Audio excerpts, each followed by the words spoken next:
All right, guys, today we are going over strength training for um, fitness and the difference in just layering a weightlifting program or a powerlifting program on top of your CrossFit program or your Metcon program, and why there needs to be more differences than that. So I'm using actually a presentation that I have given on weightlifting versus CrossFit, looking at the sport, because this is kind of gets into the nuts and bolts of why there is a difference in what we're looking at.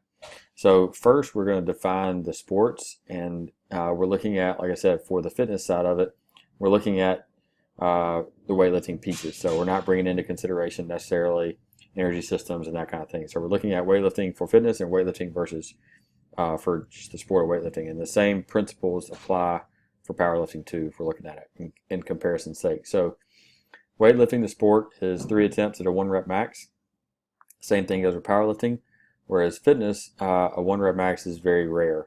A true 1 rep max is extremely rare. So you may be given 6 minutes to find a 1 rep max, or you may be doing a ladder where you build as heavy as you can, which is technically a 1 rep max. But generally, it's not the first workout of the day, so you're not fresh. You don't get 3 specific attempts. You can't change the weight as needed. So the 1 rep max in fitness is rare. For weightlifting, there's no priority on muscle endurance. I'm not going to go back and forth between the two right now, but for weightlifting, there's no priority on muscle endurance. It's just how much can you lift for one specific rep. The rest between lifts is 1 to 4 minutes, depending on the meet and where the setting is.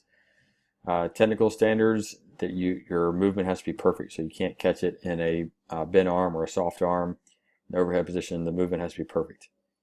Something we look at for weightlifters is, can you clean 90% of your front squat? If you can't clean 90% of your front squat, then we need to work on some efficiency in the actual movement versus just getting stronger. And then deadlift, we only do deadlifts, or generally speaking, I won't say only because I have used deadlifts for weightlifters for different reasons, but we generally only do deadlifts in a clean or snatch position. So that very upright torso position, not a true deadlift, but more specific to the weightlifting movement itself. Mobility limitations, this is one of the top priorities in the sport of weightlifting. If you don't move, if you don't have good mobility and stability, then you're not going to reach your top end of your performance. So for fitness, the rest is usually short between lifts. You have minimal rest, maybe a minute, usually in a fatigue-based setting, whether that's directly after breathing hard in a Metcon, or maybe it's the next day, or maybe it's 2 hours after a workout. But generally speaking, it's in a fatigue-based setting. Technical standards are not quite as strict. They're getting better. CrossFit does have some workouts where it has to be a clean snatch or a clean and jerk. So they're getting better at that, but it doesn't have to be as specific as the weightlifting meet. Fitness, we're more looking at, can you handle 155 for snatch, or 205 for clean and jerks for reps, or even heavier than that, really. But I'm less concerned with your 1 rep max. That's still something to look at, but it doesn't matter if both of you have a 1 rep max clean and jerk of 315, and one person can do 30 cleans at 225 in under 4 minutes, and the other person it takes 8 minutes, then it doesn't matter if that person that takes 8 minutes, if we get their clean and jerk up to 350, their 225 squat clean, 30 reps per time is still going to be poor, because there's obviously something going on where they're not good at that. Mobility restrictions, you can get away with a little bit more. Next, we're going to look at,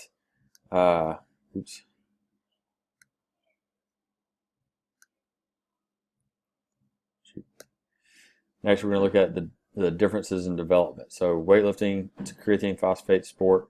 Again, that 0 to 5 seconds is really what we're looking for.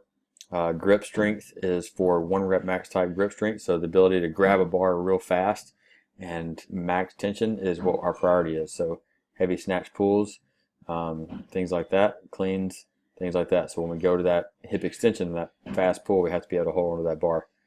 Posterior chain strength versus explosive strength. So what we're looking at here is the ability to snatch 265 or more than that, but the ability to pull the bar off the ground and get good hip extension very fast and explosively. So that's the kind of posterior chain strength that we're looking for with weightlifting.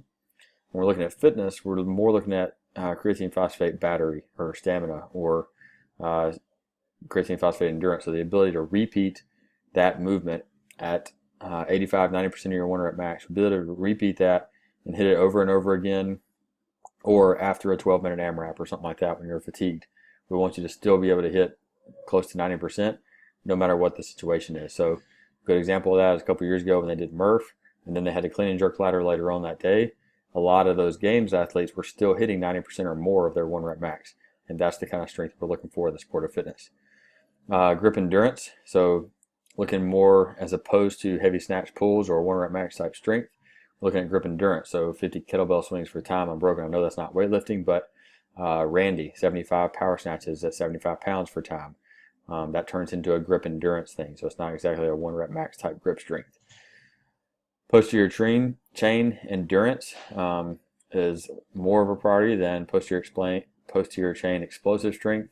So the ability to do not even something like Randy, where it's obviously an endurance thing where you're doing 75 basically good mornings, but even the ability to touch and go 225 snatches. So can you touch and go with 70% of your 1 rep max snatch? That's a lot of weight to take from overhead down to the ground and go in good position and go right back up into the next movement. So a lot of weightlifters, because of the way they train, wouldn't be able to do that. Not necessarily just because the weight is heavier, but because they don't train that eccentric portion. So differences in technique. We're looking at weightlifting has a more upright torso, more speed under the bar, ensure getting bar to the hips every single rep. Concentric strength is king, so that's kind of what I mentioned earlier.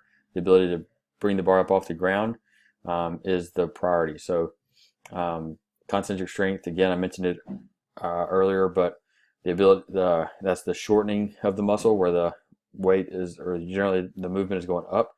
So the upwards portion of the squat or the upwards portion of the pull off the ground where the muscles are getting shorter, that's concentric strength. And that's the priority for weightlifting.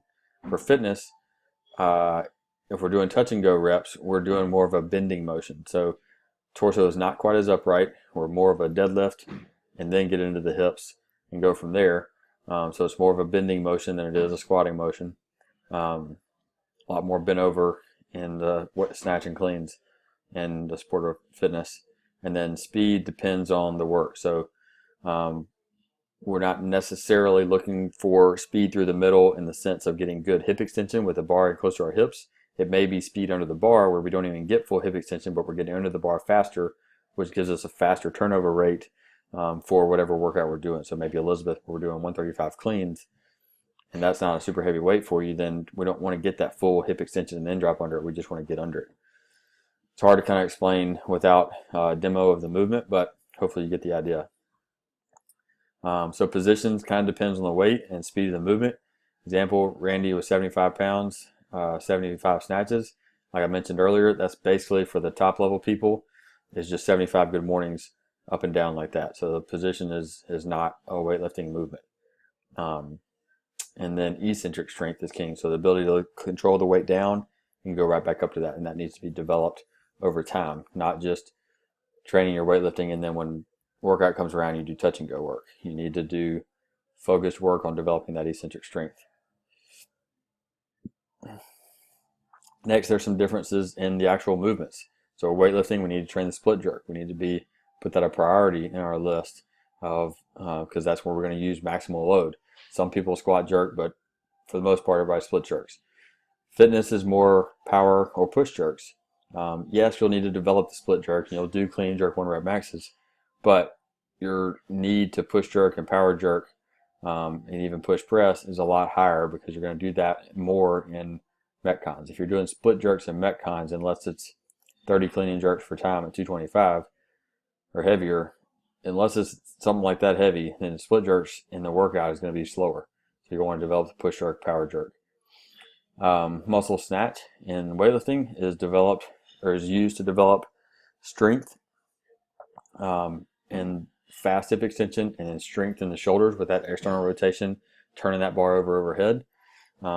Muscle snatch for for fitness is more of a bending and shoulder endurance movement. So gave the example of weightlifter over here doing a heavy muscle snatch versus Drew Shamblin. If you look up Drew Shamblin's, I think it was 14.1. That was the 10-minute AMRAP of 30 double unders and 15 snatches. And he's just basically doing good mornings and picking the bar up overhead for 10 minutes straight. So it's a lot more of a muscle endurance piece than it is a strength development piece. So how do we ignore this? We don't ignore the other sport. Sorry, how do we organize this? We don't ignore the other sport for either sport. So we can take a lot of things from fitness and use it for weightlifting. We can take a lot of things from the weightlifting and use it for fitness, obviously. I think everybody does that. Gymnastics can be used in weightlifting. So again, this is kind of that talk that was already given. This is not what the focus is on today. So I'm not going to focus on the weightlifting side of it. For the fitness side of it, we don't want to ignore the sport. So I'm not saying you can't ever use weightlifting type programs in your sport or fitness program. I'm just saying that there has to be more to it. Always improving technique. So we're always looking to get better at the strictly weightlifting stuff. We're also always trying to improve 1 rep max strength. So again, I'm not saying that it has to be none of that stuff. I'm just saying that there has to be more to it. For fitness, depending on the athlete, we want to be snatching and clean and jerk 2 to 4 times a week. If your efficiency is good, if you move well, you've got the lift down pretty good, I would err on the side of 2 times a week. If you need a lot of specific work on that, then it needs to be 4 times a week. So I hope that helps the way you think about your program and your strength work. If you have any questions or anything, please shoot me an email at, just reply back to this email, help@liveironsharp.com. And look forward to some more information coming on these mistakes that I see in training for the Open. So I hope that helps. Let me know if you have any questions or thoughts, and look forward to hearing from you.